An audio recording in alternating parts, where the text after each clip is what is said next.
Comment ils vont? Qu'est-ce que c'est que ce début de saison là? Qu'est-ce qu'ils nous ont fait encore McLaren? Ils veulent pas gagner? J'ai pas compris. Et puis cette masterclass là, du meilleur pilote du monde.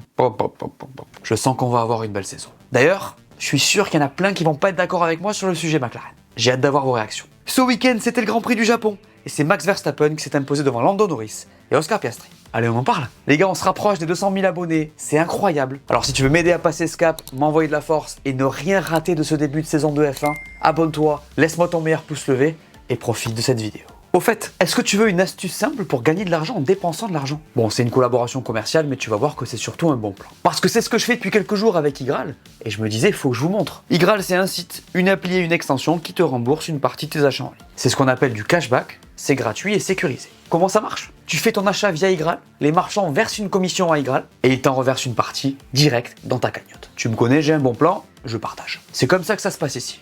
Tu me remercieras plus tard. Là par exemple, j'ai commandé chez autodoc.fr pour une pièce auto que je devais changer. J'ai activé le cashback sur l'appli et bim, j'ai récupéré mon argent. Franchement, la première fois que j'ai vu la somme tomber dans la cagnotte, j'étais pas prêt. Et ce qui est top, c'est qu'il y a plus de 1800 marchands partenaires, dont des géants comme AliExpress ou Hotel.com. Donc que ce soit pour une pièce auto, des fringues ou même un hôtel, il y a toujours un cashback à activer. En plus, là, il y a les Travel Days à partir de demain et jusqu'au 9 avril. Donc si tu dois booker des vacances, un hôtel ou quoi, c'est maintenant ou jamais. Cashback boosté égale économie assurée, au cas où tu l'aurais pas compris. Et aujourd'hui, j'ai un truc cool pour vous. 10 € offerts à l'inscription au lieu de 3 € si tu passes par mon lien juste en dessous. Il y a même un QR code si tu veux aller vite. Bonus, tu peux cumuler cashback plus promo plus solde, donc c'est full rentable. Ne nous racontons pas d'histoire, si tu fais des achats en ligne chez les partenaires d'Igral sans passer par leur app, tu perds de l'argent. Je te mets les liens en description comme d'habitude. Je te le redis, 10 € offerts à l'inscription au lieu de 3 € grâce à ce lien. Voilà, c'est une collaboration commerciale, mais surtout c'est un bon plan que je te propose. Bonne vidéo.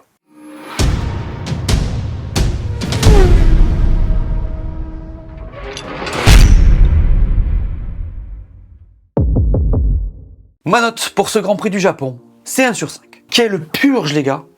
Oh, c'est la course la plus éclatée que j'ai vue depuis longtemps. Là les gars, si vous ne vous êtes pas levés, disons-le, c'est pas grave. La dégradation était absente, donc ça a fait un stop. La température de la piste était plus froide que prévu. Et si en vrai ça a aussi permis de voir les pilotes tout donner sur un sprint effréné, ben on s'est clairement ennuyé. On a vu très peu de dépassements, même les salves d'arrêt au stand n'ont pas déclenché grand chose. Même le highlight il risque d'être un peu rempiche. Bref, pas la course de l'année, heureusement qu'il y avait les qualifs. Vous mettez combien vous?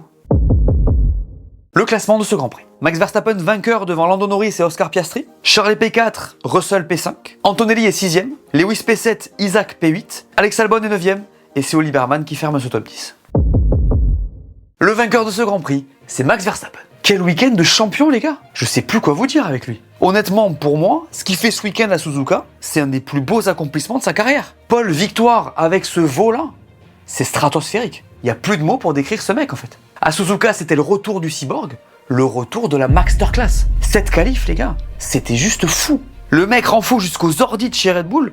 Eux-mêmes ne pensaient pas qu'ils pouvaient aller chercher ce résultat. C'est lunaire. Pour moi, c'est digne de ce qu'il avait fait à Monaco en 2023. Le tour, il est parfait.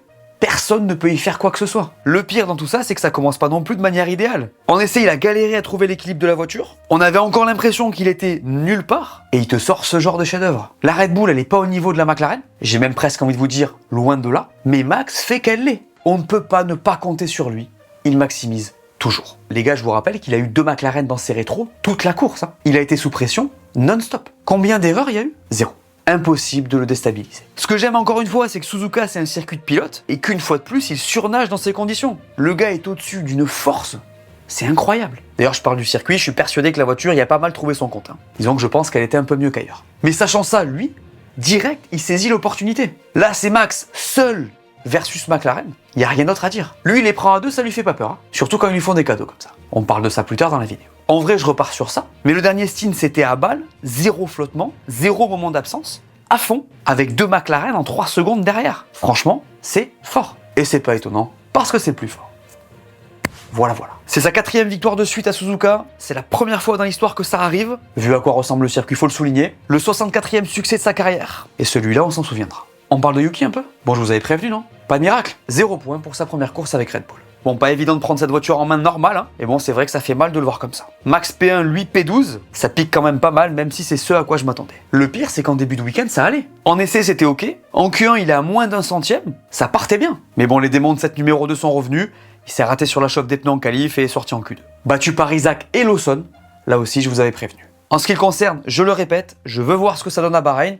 là on aura plus de réponses. Après là sur la course, il était toujours coincé derrière quelqu'un, donc dans le dirty air, ce qui est vraiment pas évident avec CF1 2025. Vous avez capté que son coéquipier avait lui profité du clean air. Mais bon, Yuki aura appris des choses, c'est sûr et certain. Vous pensez que c'est l'une des plus belles victoires de Max? Le premier top de ce débrief, c'est V-Carb, ou Racing Bulls comme vous voulez. Et oui, parce que ça score les gars, et pas n'importe comment. Avec un pilote qui a été ultra solide pour marquer ses premiers points en Formule 1, grâce à un pilotage au top, mais aussi grâce à une stratégie aux petits oignons. Bon, il n'y en avait qu'une seule en vrai ce week-end au Japon, mais le moins qu'on puisse dire, c'est que ça contraste de fou avec la Chine. Je vous rappelle qu'ils avaient quand même envoyé méchamment au gouffre. Quelle première pour Isaac, franchement. Les gars, je sais pas vous, mais moi, il m'impressionne dans la construction de ses week-ends. J'ai l'impression que le mec a fait ça toute sa vie. P7 samedi devant Lewis Hamilton et à 11 millième de la Merco d'Antonelli. Que demander de plus en fait? Des points peut-être? Eh ben c'est fait. Là, c'était pas évident avec un circuit technique, un nouveau coéquipier mine de rien. Je suis hyper content de le voir performer comme ça. Je rappelle quand même que le gars n'a que 2 grands prix et un sprint. C'est très prometteur pour la suite. Parlons un peu de Lawson quand même. C'est pas glorieux, mais c'est quand même mieux. Il passe en Q2 en faisant mieux que Yuki dans la Red Bull, et derrière on se trompe un peu dans la strat, même s'il n'avait pas le meilleur rythme du monde. Il se fait fumer par Isaac, mais bon, il arrive juste dans la voiture, et on peut imaginer que la confiance n'est pas non plus hyper présente. À suivre à Bahreïn. Vous avez pensé quoi de la perte d'Isaac? Top encore aujourd'hui, et presque encore et toujours, j'ai envie de vous dire, Mercedes, qui fait son petit bonhomme de chemin en marquant des points régulièrement comme ça. Avec 2 pilotes solides, des pit stops sans histoire, des stratégies qui fonctionnent. Un monstre qui dort, quoi. 5 et 6 dans ce contexte, c'est bon pour eux. Russell a fait ce qu'il fallait en allant chercher ce qu'il pouvait, c'est-à-dire sa place de départ comme tout le monde. Hein. Dis-moi que c'était une purge sans me dire que c'était une purge. Désolé. Puis en vrai, malgré ses attaques répétées sur Charles, il n'a pas pu dépasser. Les voitures ne sont plus adaptées à ce genre de circuit. Ajoute à ça le dirty air, et on se fait chier, quoi. Je suis dégoûté, j'en ai marre. Moi aussi. Bon, la bonne nouvelle pour Russell, c'est qu'il a beaucoup progressé entre les essais et la course, donc c'est cool. En vrai, pas grand-chose à dire à son sujet. Par contre, c'est encore une sacrée perf d'Andrea Kimi Antonelli. Il manque de vitesse encore un peu en qualif, mais il est si constant, les gars, si à l'aise sur les pneus. Franchement, il m'impressionne. Son premier stint sur les médiums, c'était quelque chose. On s'est régalé. Et puis, cerise sur le gâteau, le mec bat le record du plus jeune leader de Grand Prix de l'histoire de ce sport. 3 jours devant Max Verstappen. C'est pas beau ça? Ce garçon a un grand avenir devant lui. D'ailleurs, il a aussi pris le record du plus jeune détenteur d'un meilleur tour en course. Je pose ça là. Donc pour Merco, ça va. Mon troisième top aujourd'hui, c'est Williams. Parce que ça n'a pas été évident et que ça score quand même. Un truc pour le moins inédit de leur côté si on se base sur les saisons précédentes. D'ailleurs, il y a un truc assez fou qu'on a vu au Japon. C'est un Alex Albon exécrable à la radio. Il a pas arrêté de se plaindre auprès de son équipe, et c'est un truc qu'on ne voyait pas faire avant. C'est intéressant, parce que ça montre qu'on a une exigence que peut-être il n'y avait pas dans le passé, et une concurrence en interne qui fait qu'Alex veut pousser encore et encore. Donc aussi probablement dû à l'arrivée de Carlos Sainz. Globalement, c'est une course assez solide pour eux, avec un Alex Albon qui marque pour la 3e fois de suite. Pour info, ça ne leur était pas arrivé depuis 2023. Et je vous le répète, ils n'étaient pas à l'aise avec la voiture. Pour moi, c'est un indicateur du fait que ça avance bien de leur côté. Bon, par contre, pour Carlos, c'est toujours compliqué. Il prend 3 places de pénalité sur la grille, et derrière, c'est impossible pour lui de remonter, à cause du circuit et des pneus qui ne dégradaient pas. Quoi qu'il en soit, c'est un top pour Williams. Vous allez comprendre pourquoi quand on parlera du championnat. Il y a tellement de choses à dire sur McLaren. Et la première, c'est... Ils veulent pas gagner ou quoi? Ça me fume de les voir continuer à faire ces dingueries-là. Bon, commençons par le commencement. McLaren a la meilleure voiture sur ce début de saison. Elle domine en performance, et pour le moment, seul le boss du game lui résiste. Suzuka, c'est un circuit qui allait à cette voiture, et s'il allait aussi à la Red Bull, la McLaren était quand même largement supérieure. Bon, au moins le décor est posé. Samedi, qualification. Max sort son tour stratosphérique, historique, monumental. Les 2 McLaren suivent. Certains diront que pour eux, il est inacceptable de laisser passer cette pole. Je vous dirais que c'est Max en face et que les exploits sportifs arrivent. Surtout quand c'est lui. Piastri est à 44 millième, Norris 12. Faut pas pousser mémé dans les orties non plus. Donc pour moi, l'aspect qualif, c'est ok. Le souci pour les papayes, c'est qu'à Suzuka, c'est super dur de dépasser. Donc la track position est capitale. Du coup, avantage Max. Sauf que, les gars, McLaren joue à 2 contre 1. Et quand t'as 2 voitures qui en chassent une, c'est un immense avantage en Formule 1. On est d'accord? Et même pas eux, je crois. Parce qu'ils ont encore fait n'importe quoi à ce niveau-là. À quel moment est-ce que, avec la dég négative qu'il y avait sur ce tracé et ces Pirelli trop durs, tu couvres la P4 avec Piastri au lieu de tenter d'aller chercher la P1 avec les 2 voitures? À quel moment est-ce que quand Norris voit Max pit, on ne lui dit pas opposite to Max? Sur un circuit comme celui-là où tes chances d'aller le chercher sur la piste sont réduites, je comprends pas. Franchement, c'est lunaire ce qu'ils font. Il y a 2 voitures, les gars. Les mecs sont à 2 contre 1 et ils s'enrhument tout seuls. En 2013, quand Romain Grosjean est en tête de ce Grand Prix du Japon, il est face au Red Bull de Vettel et Weber, et il l'enfume et le passe grâce à la stratégie. C'est l'avantage d'être à 2 contre 1. Sur ce coup, je suis désolé, mais McLaren n'est pas au niveau. Et pour moi, c'est ça le vrai problème. C'est ça qui est catastrophique. C'est pas les histoires de swap ou je sais pas quoi. Parce que pour le coup, encore une fois, je suis désolé, Mais avec ça, faut arrêter. Attends, t'as 2 pilotes qui jouent le championnat, celui qui est devant l'autre est leader au classement, et tu vas lui demander de laisser passer. Attendez, mais vous avez oublié ou quoi? La F1 est un sport individuel avant d'être un sport d'équipe. Hein. Et si les deux sont à égalité sur le papier, il n'y a aucune raison. Piastri, s'il est rapide, il passe, 1 point c'est tout. C'est ce que Lewis vous aurait dit. La vérité, les gars, et d'ailleurs lui-même l'a dit, c'est qu'Oscar, il n'avait qu'à battre Lando en qualif. En F1, cette position, si tu la veux, tu vas la chercher. D'autant plus si tu dis que tu veux être champion du monde. Alors j'avoue, c'était un peu Lando no risque, et Oscar avait plus de rythme. Mais là, tu te mets à la place de McLaren, politiquement, tu peux pas tenter ça. Alors tu peux toujours dire oui, tu passes, et si tu n'y arrives pas, tu rends la position. Mais vous vous rappelez de la Hongrie, les gars? Le sketch auquel on a eu droit? Plus jamais ça. Et puis on est au 3e GP de la saison. Il n'y a pas de numéro 1 mathématique. S'il peut pas aller chercher Lando, qui lui-même ne peut pas aller chercher Max, sur le papier, pour moi, il n'y a pas de sujet. Donc voilà, pour moi, le swap, c'est un faux problème. Le vrai souci, c'est le déploiement de la stratégie. On n'est pas sur une gestion de champion du monde. Là, tu fais rentrer Norris en même temps que Max, ils sortent en même temps, ils se mettent tout seuls dans l'herbe. Bon, il n'y a rien qui va, quoi. Après, les gars, on est exigeants. Hein, parce que les mettre dans les flops alors qu'ils font 2 et 3, c'est quand même quelque chose. Je vous rappelle que Lando, il fait pas moins bien que P2 en ce début de saison. Hein. Bon, il y a le sprint, ok. Et vous avez capté. Donc voilà, je trouve que c'est intéressant comme situation. On en repart dans la question du jour parce que je veux vos opinions. Par contre, ce qui est sûr, c'est que McLaren ne met absolument pas ses pilotes en position de gagner. C'est ok tant qu'ils sont larges au championnat. Attention à ne pas trop laisser de marche quand les autres vont remonter. Rappelez-vous de l'an dernier. Le constat est terrible. Ferrari ne joue pas le podium. Ça fait mal, je sais, mais donnez-y du temps, ça passera. Alors, que vous dire? Toujours très loin, trop de McLaren, loin de Max aussi sur ce circuit uniquement, je pense. Et au même niveau que Mercedes. Bon, ça allait mieux quand même globalement pour Ferrari. 4 et 8, mine de rien, c'est quand même leur meilleur résultat de la saison. Non.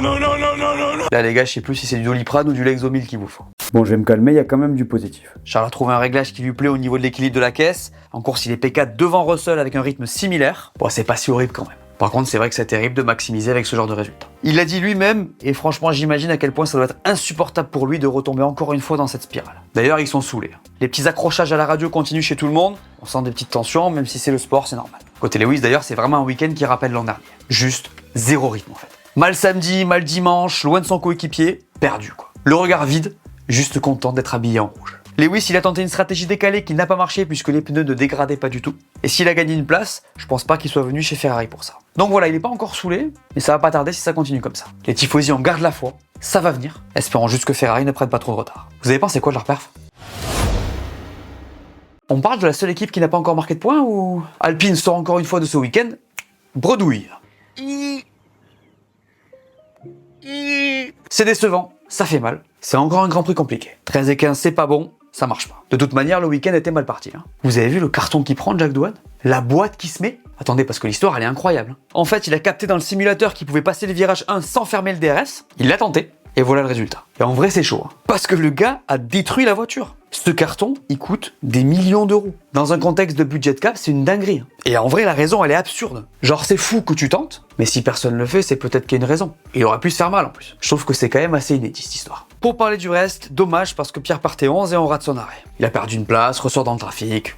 Vous connaissez la suite. Et c'est dommage parce qu'ils étaient bien dans les virages rapides. Pierre était à l'aise, ça aurait pu être mieux, mais ça n'a pas suffi. Après, en vrai, chez eux, je trouve qu'on reste optimiste. Pierre est ok dans les déclats, c'est assez intéressant. Ils étaient bien en test à Bahreïn, ça va sûrement aller mieux la semaine prochaine. Hâte de voir ça. Vous avez réagi comment au carton de Doohan? Il y a 2 semaines, je vous avais demandé si vous pensiez qu'Oscar Piastri était candidat au titre. Et vous avez répondu. Toi, Tagezox, tu nous dis, Oscar est bien évidemment un candidat pour le titre. On a vu, sa faiblesse qui est le rythme de course a été réglée. Et s'il est régulier sur toute la saison, il y a moyen qu'il fasse quelque chose. Si tu me choisis, c'est incroyable. Il y avait aussi les qualifs, mais ça a l'air d'aller mieux. Pour le moment, il est sur des rails pour jouer le championnat pourvu que ça dure. Il en pense quoi, El Soxito? Piastri est plus qu'un simple candidat au titre pour moi, mais le favori au titre. Encore une fois, à voir la suite avec le développement des voitures concurrentes, mais sur la bataille Lando-Piastri, pour moi, Piastri sera vainqueur. Calmos quand même, non? Je vois pourquoi tu dis ça, mais on va quand même pas enterrer Lando. Tout ça m'amène à la question du jour. Et messieurs, dames, je vous rappelle qu'à la fin de l'année, je ferai un tirage au sort parmi les commentaires sélectionnés pour un gros cadeau. Donc ceux qui passeront à l'écran auront une chance sur 50 de gagner. À vos claviers. La question du jour est donc la suivante. Selon vous, McLaren aurait-elle dû échanger les positions pour tenter d'aller chercher la victoire? Comme d'habitude, je sélectionne 2 commentaires et on en parle au prochain débrief. Jetons un œil au championnat. Chez les pilotes, Lando n'a plus qu'1 point d'avance sur Max. Oscar prend la P3 à 13 points de son coéquipier, alors que derrière c'est assez stabilisé. Côté constructeur, McLaren a 36 points d'avance sur Mercedes, 50 sur Red Bull et 76 sur Ferrari qui reprend la P4. A noter qu'Alpine est la seule équipe à ne pas avoir marqué de points. La suite c'est dès ce week-end et c'est à Bahreïn. Retour à des horaires plus normales pour les grands prix. On va aussi sur un circuit que les équipes connaissent très bien. Je vous rappelle qu'on y va régulièrement pour tester. Donc il se pourrait qu'on ait une hiérarchie un peu différente. Ferrari pourrait être un peu mieux, même chose pour Alpine. On devrait avoir pas mal de réponses. La lutte au championnat va aussi continuer entre les pilotes McLaren et Max. Ça va être pas mal aussi. On se voit pour la preview. Les gars, comme d'habitude, je vous renvoie vers une de mes vidéos que vous allez kiffer. Et aujourd'hui, je vous recommande cette vidéo sur la logistique en Formule 1, où je vous explique un peu comment tout le fret se déplace d'un endroit à un autre, d'un Grand Prix à un autre, comment les équipes transportent leurs pièces, comment les voitures voyagent. Vous allez apprendre pas mal de choses. Au fait, je te rappelle que cette vidéo t'est présentée en collaboration avec Igral. 10 € offerts à l'inscription au lieu de 3 € avec Igral. Je te remets les liens en description. C'est gratuit, c'est sécurisé, et selon moi, c'est un très bon plan. Voilà, merci à tous de m'avoir écouté, j'espère que cette vidéo vous a plu, laissez-moi un pouce bleu, dites-moi en commentaire ce que vous avez pensé de ce Grand Prix. N'oubliez pas la question du jour et d'aller voir mes dernières vidéos que vous n'auriez pas vues. Dites-moi tout, et on s'abonne. Allez, ciao!